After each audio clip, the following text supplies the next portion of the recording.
SportsGrid.com. Betting insights and entertainment at your fingertips 24/7 as our team covers the most important topics in sports wagering. Real-time odds, predictive betting models, expert picks, and more. Want the edge? Then get on the grid. SportsGrid.com. It's Pharrell on the bench, coast to coast, in the biggest way possible, hanging out. A bad seed, a bird, a bad apple with a bad attitude, hanging around a bunch of bad attitude, bad tape, bad law, bad dude, bad breath, bad attitude, bad vibes. We are live in the Pharrell Palatial, right across the river and through the woods from where Granny loves to snap tubes of the snowflake in New York City. The Big Apple. Ooh, people dressed in plastic bags to ready to try some kind of fashion, shake it up, shoot it. All my friends that come around, fight the party up. Rats on the west side, bed bugs uptown with a mess, ties of tatter. My brain splattered all over Manhattan to be shaking. Ooh, it was gigging. I'm Pharrell with Carver High Mafia, Tie Stick running in from LTN in Kansas City mode. A birthday roll call on a Thrashing Thursday. Brandon Ingram, 24. And we got a ton of them here. How about this? Marcus and Markeith Morris, 32. Kai Forbat, 34. Gabby Sanchez, 38. Jason Hamill, 39. Brian Westbrook, 42. Tommy Maddox, 50. The back nine. Lennox Lewis, 56. Rex Hudler, 61. Eric Dickerson, Hall of Famer legend, 61. Tony Alva, skateboarding legend, 64. Also, Jimmy Connor, 69. Tiny Archibald, Hall of Famer, 73. Terry Bradshaw, 73, legend. Glenn Sather, 78. Peter Uberoth, 84. Happy birthday to ya. Happy birthday to ya. Bears GM Ryan Pace can see Dalton playing all year. That got everybody all riled up in Chicago. Texas GM Nick Caserio refuses to say if Watson would play if he wanted. We got that for you. Zach Ertz says the Eagles' drama is in the past. We'll hear from the tight end. Mike Mayock says the Raiders need to be a playoff team. We'll hear from the GM of the Raiders. They signed KJ Wright, former Seahawk. Pete Carroll talking about his relationship with Russell Wilson again, trying to convince people that they are on the same page. Tua doesn't listen to critics. We'll hear from Tua. Carson Wentz off the COVID IL. Chris Ballard talking about he doesn't think it's a big deal if the Colts have one of the lowest vaccination rates. Okay, whatever you say, Chris. T.Y. Hilton has neck surgery, going to miss at least 3 games. Barkley, Giants, now has a strong chance to play week 1. Mike Zimmer talking about the stress of the Vikings training camp. They re-signed Everson Griffin for some strange reason. He's not going to do anything. I mean, he's going to play decent at best, right? Odds for NFC teams to make the playoffs, we got it for you. Plus, the Ravens with Miles Boykin and Rashad Bateman on IR. The receivers will miss the first 3 games. Tyrann Mathieu placed on the COVID list for the Chiefs. Pats still open to trading Stephon Gilmore. Miami signed Shaquem Griffin to the practice squad. NFL pledges $1 million to the Ida hurricane relief. Why doesn't the NFL give us $1 million, Carver High, for our relief of Ida in New York City? We got blasted last night. Ben Kirchhoff of CBS Sports talking college football. We got a huge night of games. PJ Fleck said last Friday he knows Ohio State's one of the best in the country. He'll find out tonight how good they are. We'll hear from Fleck and Ryan Day. We got all of tonight's games, a full slate of action. We're going to be losing weight on the bench. Rutgers Temple pushed to Saturday because of the flooding in Jersey, the lovely Garden State, Noah's Ark. Big 10 win totals, we got them. ACC win totals, we got them. Big 12 looking at BYU, Cincy, UCF, and Houston to the conference. College football playoff expansion in full stall mode now due to jealousies and distrust. Backstabbers. Dodgers beat the Braves 4-3, sweep the series, back in first place for the first time since April 25. Dave Roberts very happy to be in first. Cody Bellinger, what is wrong with this guy against left-handers? They won't even play him against lefties. Giants lose their 4th to the brother playing today. They lost last night 5-2 to the Brewers. Gabe Kapler says no time to panic. Yankees beat the Angels to stop the skid at 4. Garrett Cole, 15 strikeouts. We'll hear from Cole. We welcome in our radio affiliates, Sirius XM, Mightier 1090, Sports Map, Sports Byline, Armed Forces Radio. Good to have you with us on Coast to Coast. Red Sox beat the Rays finally 3-2. Chris Sale, cover. Red Sox GM Kyle Bloom says everyone in the organization that isn't vaccinated pains him. And Wander Franco, the streak reaches 32 games on base. The kid lighting it up. White Sox beat the Bucks 6-3. Reds and Cards split the doubleheader. Reds big in the second game. Castellanos with a grand slam. Cards has the umps to check. Castellanos is bad after the grand slam. D-backs beat the Padres 8-3. Mariners beat the Astros 1-zip. Shut them out. Second game in a row. Scott Service talking about the Mariners. Carlos Correa open to a new deal in Houston. Zach Scott, Mets GM, placed on administrative leave because he got a DUI the other night. He's got to go to court today. He's got nothing but legal problems. His probably wife and family turned on him today as well. I'll have another. I've only been here for 7 hours since the party at the owner's house. Scotch rocks. I'm the GM of the Mets. Do you want to take a picture of me? Minnesota may be interested in Ben Simmons. Can you imagine Cat, Anthony Edwards, and D'Angelo Russell? How about Edwards says he's grown 2 inches? He said, I'm like Michael Jordan now. How about Millsap signs with the Nets, and they're going to bring back LaMarcus Aldridge, it looks like. I guess his heart condition cleared up. Unvaccinated players going to need exemptions to play in certain home markets like New York and San Francisco. How about your boy Ronaldo? We told you yesterday, I got to say it again. How about the 2-header goals against Ireland? Carver High's not having it. Scott Miller talking baseball with us today. And we got everything else for you, too.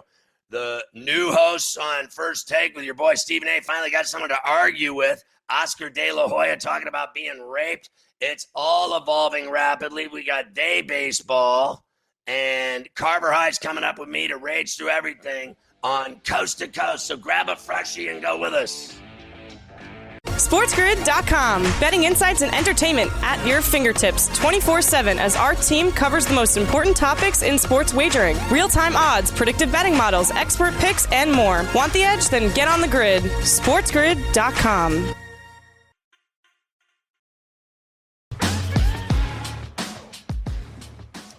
All right, Carver High. First thing I want to tell everybody about, get all the odds line changes. Just follow us on Twitter at SportsGrid and at SportsGrid TV while you're at it, at SportsGrid Radio. And we start off in Chicago, Pain Day Skinny with the Bears. Yes, we do. We have heard a lot from Matt Nagy over the last few weeks about who's going to be the starting quarterback, and Justin Fields and Andy Dalton. I mean, geez, every other rookie starting. Zach Wilson, Trevor Lawrence, Mac Jones. Not Justin Fields, though, Scotty. They're going to keep him in the cupboard because Andy Dalton needs to get action. And Ryan Pace says he could see that happening all season. Here he is. I think we'll know when we know. Right now, like I think we have a positive outlook. And that positive outlook goes off of what we've seen here every day with Andy. And that's Andy going to be leading our offense as Justin's progressing at the right rate. Our goal all along, guys, has been to win games with Andy and look over on that other field and see and look at this guy we got right here. Look at the future of this franchise that we have right here. That's the goal, and we haven't changed from that. That's the goal, but when he starts losing, that'll be the end of that, and then they'll play Fields. So we know when we're going to do it is when we lose. That's exactly when they're going to do it. When they're 2-4 in the middle of October, suddenly you're going to see Justin Fields come trotting in off the sideline, and Andy Dalton will have to sit there with the clipboard. We've done a lot of Deshaun Watson as well. Texas General Manager Nick Caserio decided to speak to the media yesterday. I think that our boy John McClain down at the Chronicle, Scotty, put it best. I saw him tweet yesterday. Caserio spoke for 26 minutes, and there's nobody who does a better job of talking more and saying less than Nick Caserio. Here he is refusing to say that Watson would play if he actually wanted to. Again, I mean, I respect the question. I'm not going to get into a lot of speculation. I think any conversations that we have with the players, we'll keep that between ourselves. Again, I've had multiple conversations with Deshaun in training camp. Like I said, his attitude has been good. He hasn't been a problem. He hasn't been a disruption. So, again, we're just going to kind of take it one day at a time. Yeah, losing one day at a time. This team's going to be awful, and they've got nothing but problems. The fact that guy's got his legal woes is ruining their season. He's a great player who's not playing, so they can spin it any way they want with that stupid coach of theirs with all of his BS. He never says anything either. It's funny. They're the most secretive team in the NFL, and they're also, like right now, bottom 5 in the NFL. Bottom 5 teams in the NFL. And so here's a newsflash for you down in Houston. No one gives a rat's ass about your crappy team at all. So we don't care if you talk. So have a sandwich. They're going to have a lot of sandwiches this year with the team that they have. Zach Ertz, many thought would be traded out of Philadelphia all off season. Eagles are rebuilding, new quarterback, new coach, but he is still there. And now he is healthy, Scotty, and he spoke for the first time all of training camp yesterday. He says, all the drama is in the past, and Philadelphia is exactly where I want to be. Here's Zach Ertz. There's been a lot that has gone on this offseason. Whoa, the blonde tips on your boy, Zach. I'm not here to make this about me. Ultimately, I'm excited to be here. I told someone the other day, I told my pastor in Cherry Hill. You look it. That, you look excited. This is the most fun I've had coming to work in a long time. These past 4 weeks. Yeah, right. Being with this new coaching not that staff, Super Bowl run, right? Being with this young team, some of the vets like myself, Kels, Lane, and B. It's been a lot of fun coming to work each and every day. It's been freeing to kind of just focus on football. You know, last year I was hurt. I had an ankle injury that was freaking debilitating at times. Had surgery in the off season. And practicing at the end of the year just wasn't fun because it was a grind each and every day. And now I feel great. The ankle feels great. And so just to come out here with the new coaching staff has been so much fun. Coming to compete every day, which has been a blast, which I love to do. Never shy away from that. And ultimately, like I've said all along, this is the place I want to be. This is the place I want to retire. Yeah, and that's not going to happen either because they couldn't get rid of him and nobody wanted him. And that's the reality of it. And now the real story begins when they suck to like the Texans. They're going to be a lousy football team, and that's all there is to it. So he'll become even less valuable to them and even more untradeable with this football team that they're going to trot out there with. I actually believe that he's going to play very well because he knows that if the team's horrible, they'll get something for him at the trade deadline, and then they'll be able to move him. I think he's going to play well enough to get himself finally moved out. He's telling stories right now. He don't want to play in Philadelphia anymore. A lot of hype behind the Las Vegas Raiders.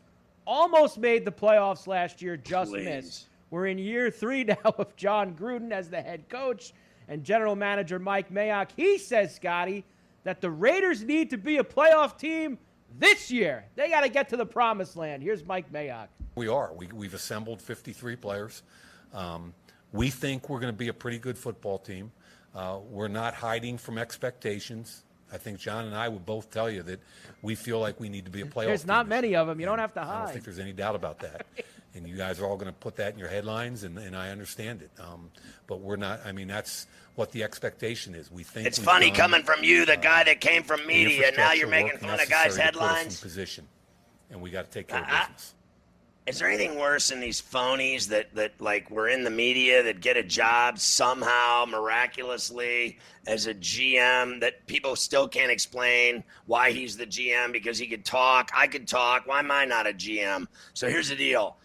He's done nothing with the Raiders but lose, and they're not winning the West. So how are they going to get into the playoffs? I mean, maybe they'll have like catastrophe weather and they'll force a game in Las Vegas from other teams playing, but they won't be one of them. Maybe they'll have games in Sin City as long as the Raiders aren't participating. I don't listen to Mike Mayock. Does anyone really? And how about this guy? Like, I know you guys have to make headlines.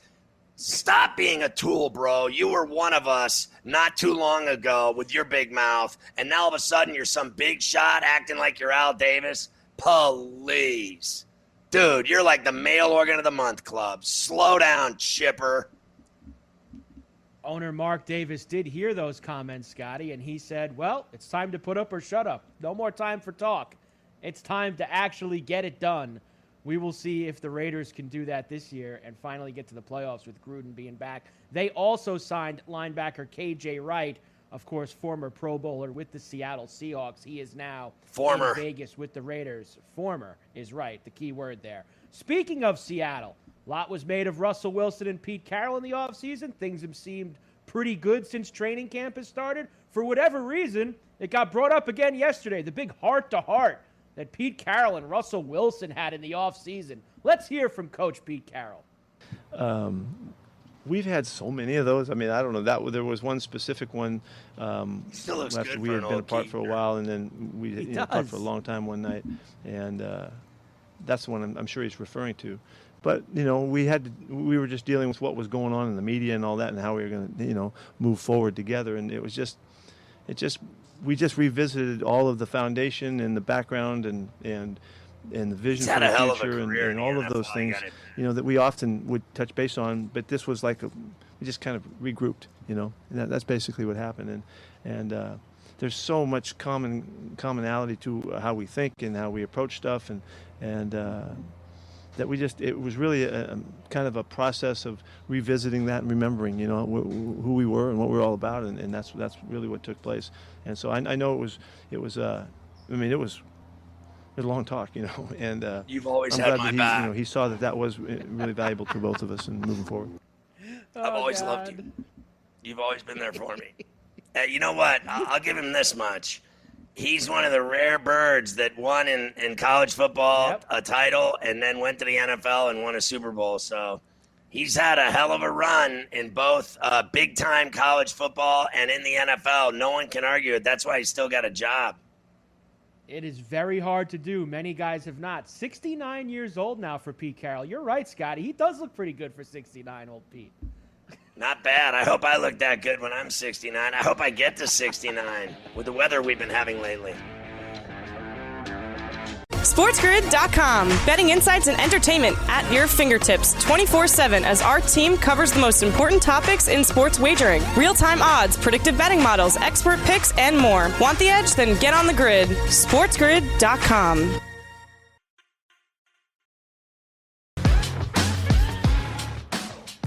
Your boy Smoke Crack just hit a 60-foot putt at East Lake to move to 6 under, 5 off Cantlay's lead at 11 under in the final playoff for $15 million.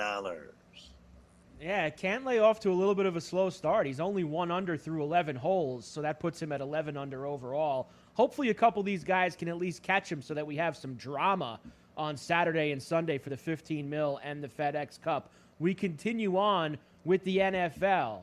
Tua Tagovailoa's had to listen to a lot of rumors the last couple of weeks. Let's be honest, the last couple of months. I mean, since the season's ended, all this guy's heard is that they want him out of Miami. But guess what, Scotty? You don't have to worry about it because he hasn't heard any of it. He doesn't listen to critics. He doesn't have cable TV. He doesn't even have social media. Tua, living a life unlike the rest of us. Here he is. Yeah, what's funny is I heard Jank just say he doesn't have cable. I'm one of those guys that don't have cable too.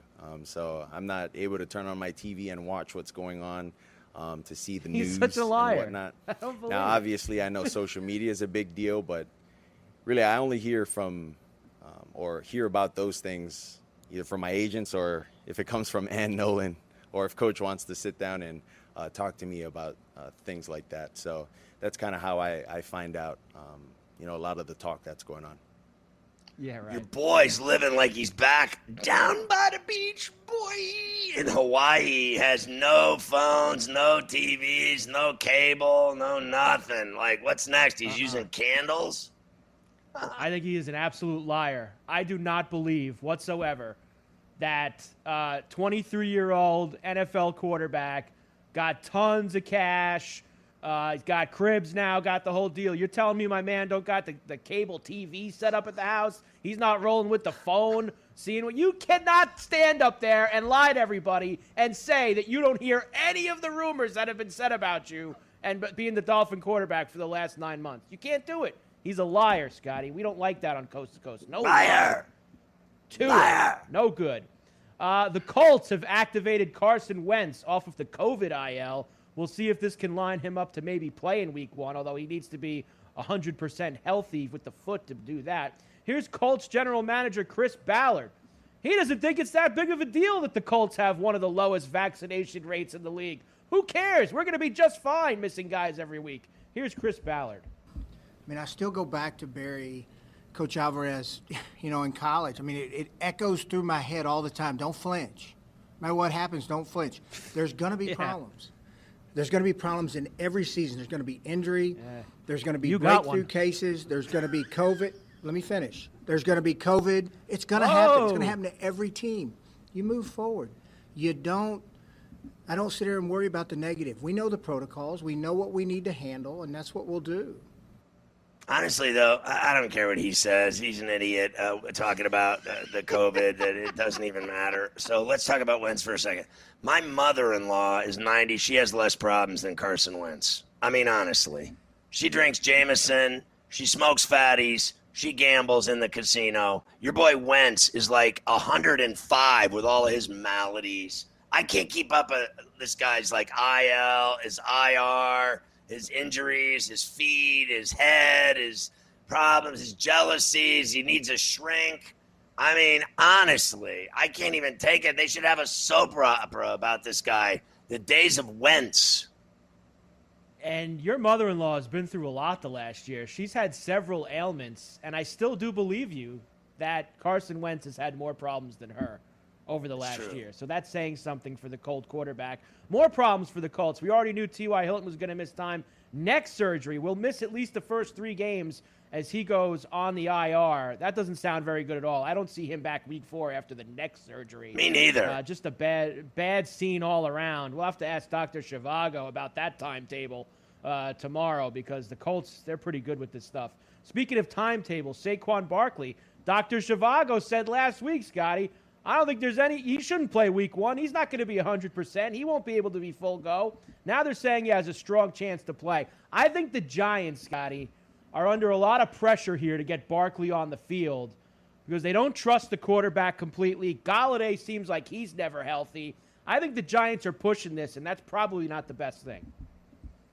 Listen, I think the guy's a monster. His legs are the size of tree trunks. He reminds me of Robert Newhouse with athleticism. You remember this guy back in the day for the Cowboys had legs the size of cars.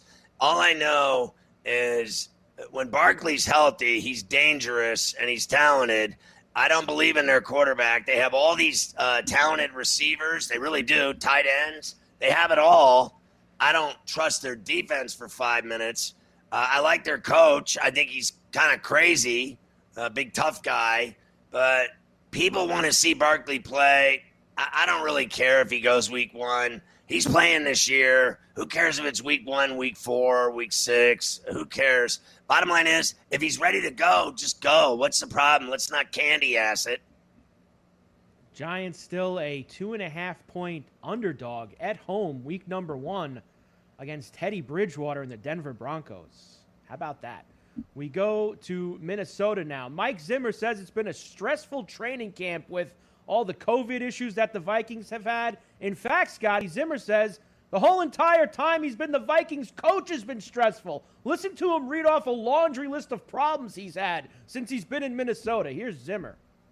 Mike, do you feel like in the last month you've just been putting out one fire after another and dealing with I think it's been 8 years. Yeah,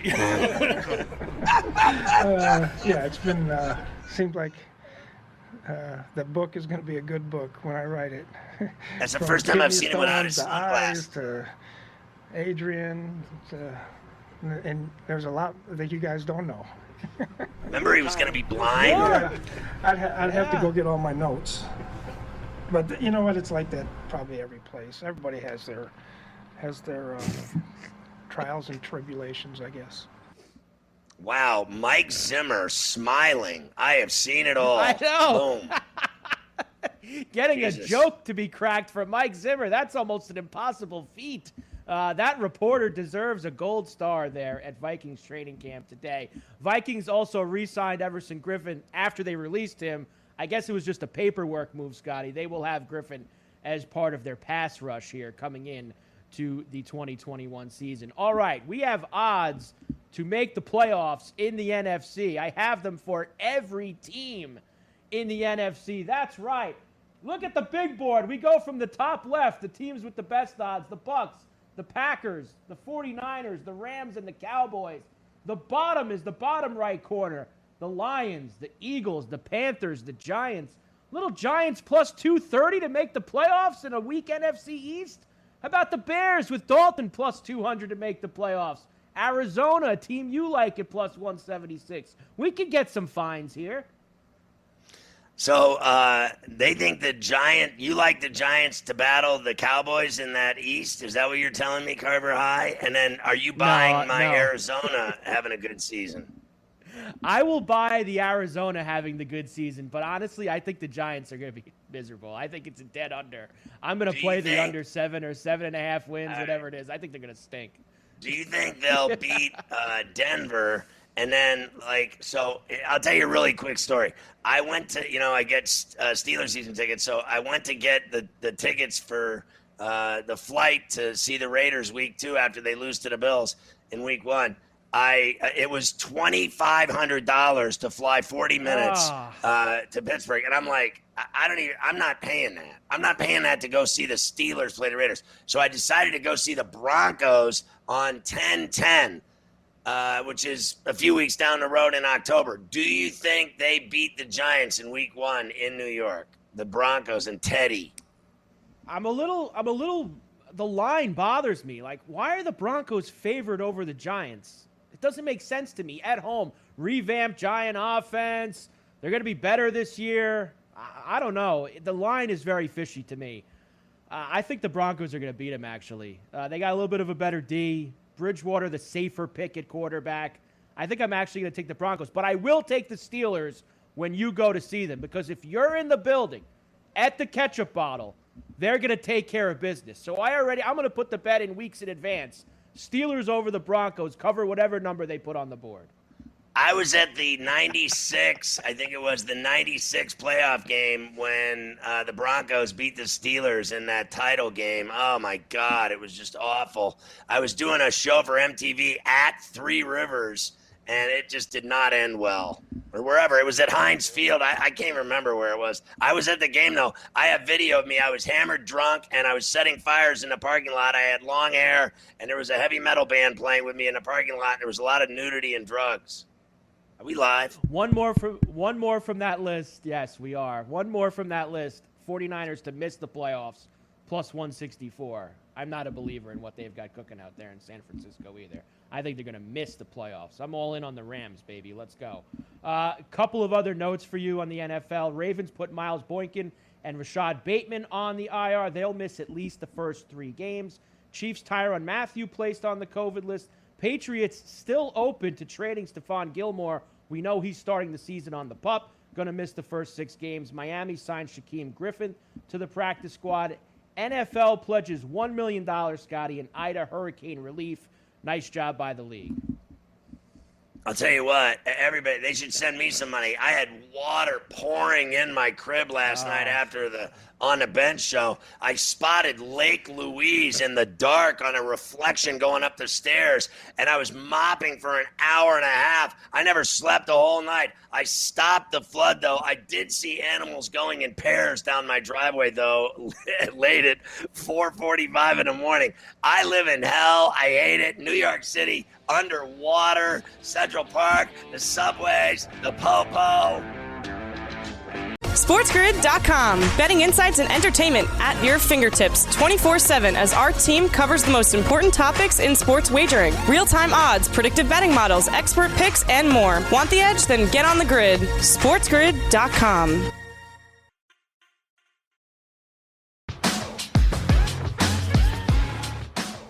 All right, for all back on Coast to Coast, Ben Kercheval is a regular on the bench on Coast to Coast with CBS. I want to talk college football with him. He's got family in southern Jersey. They got hit hard. Everywhere on the eastern seaboard from, Philly up was just – and D.C. even got hit with the rain. But New York City got pummeled, was underwater. First time they've ever had a flash flood in New York City, believe it or not. And – Central Park got over 8.8 inches. Staten Island over 12 inches. Jersey's completely underwater. They've canceled, at least tonight. They're not having a Rutgers game, Ben. They're moving it to Saturday. So I don't know if Philly Temple is staying there or if they're staying up here because they were going to play tonight or if they're going back or what they're going to do. But at least they're going to play the game Saturday. Yeah, I'm going to play it Saturday. Just completely impossible to play it tonight, Piscataway. So just first and foremost, this time of year in college football, just because of how it starts, First few weeks, maybe even first month or so, always kind of backs up and bookends with hurricane season. So a lot of times you'll get games that are completely wiped off or canceled, have to be scheduled later if possible. The fact that Temple Rutgers is even just being moved just a couple of days away, kind of a miracle, all things considered. First and foremost, you're just hoping everyone's all right. That appears to be the case. So every conference in America basically has a forfeit policy because of COVID. Do you think that that's going to work, or will they just use whoever to play games if they're, let's say, starters or backups are, bound with COVID and they can't go? Will they put anyone in, or are these schools going to be willing to forfeit games? They're all like this similar in concert type policies with almost every conference in the country. Yeah, so piggybacking off of what conferences did a year ago when COVID was prevalent, but the vaccines were not, was you had roster minimums that schools had to hit in order for a team to be able to go out and basically be able to play. And that sort of stems from the fact that when you would have a room, say a quarterback room, if your starting quarterback got COVID, there was just statistically, there was a good chance that your entire quarterback room had COVID or was contact traced and was unable to play. And so that was sort of the genesis of that. This time around, with the availability of the vaccine, with the conference forfeit policies generally being in line, first of all, I think you're going to see vaccination numbers way up amongst teams. And if a lot of them are saying that they're close to 100%, usually somewhere in the neighborhood of 80 to 90. We'll find out just how true that is as we start to get into the first month or so of the season. But if someone is unable to play, if a team says we don't have enough people to field this team, that's counting as a loss. And on top of that, if you look at the SEC in particular, they're really setting a tone by saying if you have a team that has to miss 2, 3, 4 games because of forfeit, you're not getting your full cut of our media rights money. And I think that's absolutely the way to go. We can talk all day long about the vaccine, the choice that you think you have in all of this. But in terms of pulling off of a college football season, if you don't have your numbers up and you have to forfeit a game, that's on you. Your house was not in order, and I think that's the right approach. Fair enough. I'm with you. Let's talk about a couple stories. CBS was reporting today that the bottom line is a couple things, that the playoff, 12-team expansion is being stalled and that they're not going to do it. Is that true? And then what do you think of the Big 12's plans and these 4 teams that they're considering bringing those schools into their conference? As far as the playoff is concerned, the hesitation has been building for a month or so. I mean, basically ever since the SEC added Texas and Oklahoma, because you have all of these conference commissioners, the Power 5 conference commissioners especially, getting together, talking about a new playoff format, and the whole time, Greg Sankey, the commissioner of the SEC, he's got this ace up his sleeve where he knows Texas and Oklahoma want to leave the Big 12 and join his conference. Well, if that's the case, if there's all this information that if you're Jim Phillips of the ACC or Kevin Warren of the Big 10 and you aren't privy to this and suddenly this happens, I absolutely would want to take a step back too. The thing is, I don't want to say that the damage has been done. I don't know if that's quite the right phrase, but it has been done. Whether it's a 14 playoff or a 12-team playoff, the SEC, with Texas and Oklahoma now joining the fold, they're the best conference positioned to get multiple teams in. Doesn't really matter what the size of the field is. So the SEC has already won, I think, in that regard. As far as the 12-team playoff actually coming to fruition, yeah, I still think it'll happen, but the whole pause button that you're seeing right now is just a reactionary response to what happened in late July. As far as what this means for the Big 12 and their membership moving forward, the 4 teams that are being discussed: BYU, UCF, Cincinnati, Houston, they were on the table 5 years ago. They will be on the table in 5 years if they choose not to do anything. The point now is their arm is being twisted. They feel like they have to do something. So if they invite those four, okay, that's fine. I don't know that it gives you a whole lot more than what you have right now. Certainly does not replace the void left by Texas and Oklahoma. And unfortunately, that's the sink or swim nature of realignment right now in college athletics. So you're in Austin. What are the fans saying and reacting like in accordance with the Longhorns going to the SEC? What's the flavor like there on that campus and in that town about them going? They're excited. They're ready to go to the SEC. One, you still get to play Oklahoma. You don't have to leave that behind. You still get that. And in fact, you'll be rejoining the conference with Texas A&M. And I know that Texas and Texas A&M, they love to act like the other one doesn't matter. They do. The game does. The rivalry does matter, no matter what anybody says. So getting back together with them is a big win, I think, in their mind.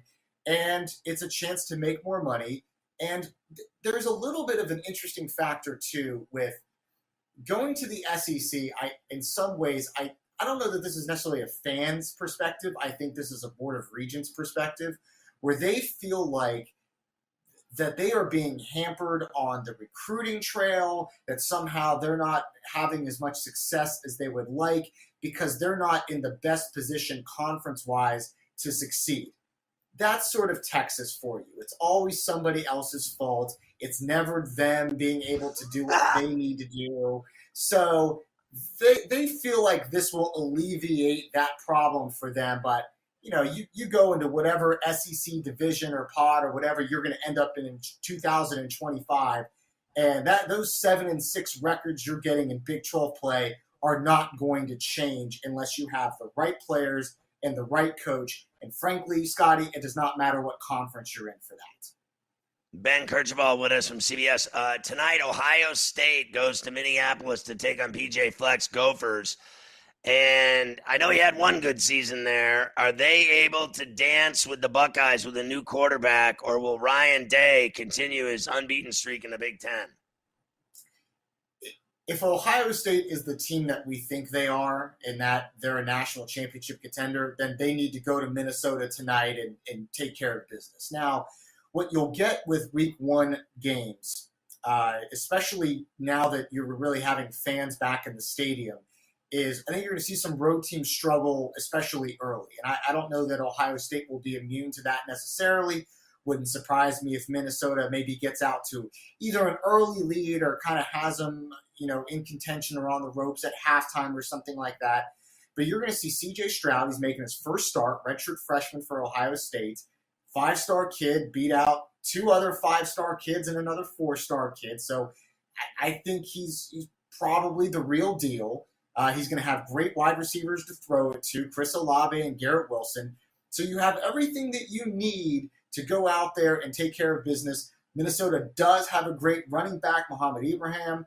You're probably going to want to slow the game down a little bit. But if Ohio State gets a few big plays over the top, I think you can probably call that one. So on Saturday, Alabama and Miami in Atlanta. Do the Canes have any chance at all? The number's 19.5. Well, history says they don't. Nick Saban, I saw this a little bit earlier, 21-12 in these non-conference games against the spread. They don't just win, Scotty. They win big. They're in a class by themselves. And if you're in Miami, you're sitting there going like, okay, can we even keep up with them? De'Aaron King, quarterback for the Hurricanes, great player. He's a real stud. And they do have some weapons around him, but Alabama's defense is very good at taking away the things that you do well. And for King, you need to be able to throw and you need to be able to use his legs. I think Alabama takes that second part away from him, and that's going to make it very difficult for them to just go down the field with them back and forth, ping-ponging points on the board. I'm going to take Alabama, and I do think I'm going to take them big. They're just in another class right now, even when they're retooling on the offensive side. And what about this great game with Georgia and Clemson? Yeah, that's possible college football playoff rematch, right? I mean, those two are top 5 teams, and I think they're going to prove that they deserve to be in that conversation. Skill-wise, I'd give the edge to Clemson. DJ Uiagalelei was great in 2 starts last year. He's got Justin Ross back at wide receiver. They have about 3 or 4 avatars out wide that they can throw to.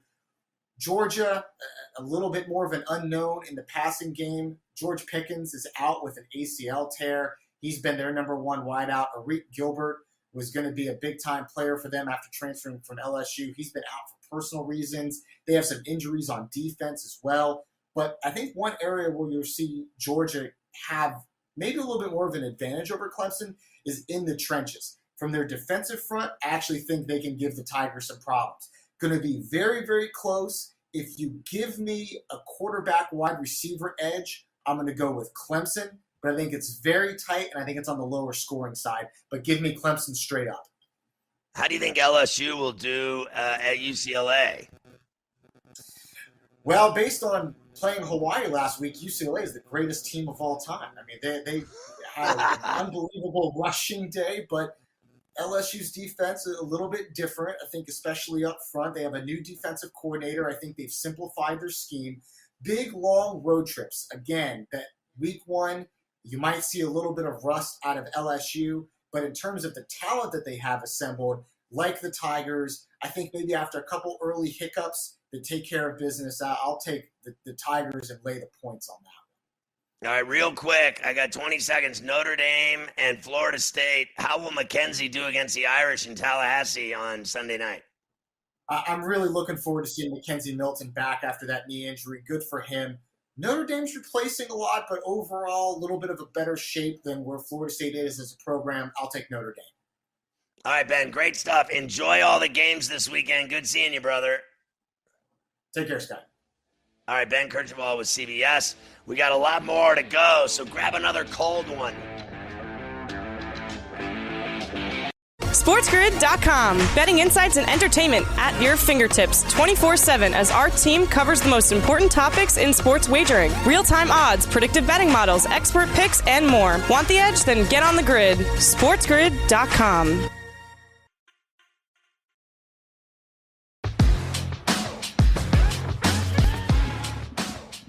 Phillies up 7-6, bottom 9 in D.C. Bell's on second with 1 out. They're down a run. We'll see if Girardi's Phillies can close it out, win their 6th in a row. What do you got here, little NBA real quick? Yeah, I'll give you a couple NBA stories for the day. The Minnesota Timberwolves may be a team that's interested in Ben Simmons. What do you think about this pairing, Scotty? Ben Simmons, Karl Anthony Towns, Anthony Edwards, and D'Lo. That sounds like 4 guys who will share the rock. Well, look, one guy's a narc, another guy's got no J, another guy thinks he's Michael Jordan, and the other guy's missed a lot of time lately with all kinds of problems with his family, and I feel horrible for that cat. Not only that, just playing there in Siberia. But I can see it happening. If you're such a hot shot, Minnesota, with your plans, then make it happen. Nobody wants to hear about rumors about the T-Wolves. No one cares about them to begin with. So if you want to be badass, go get him.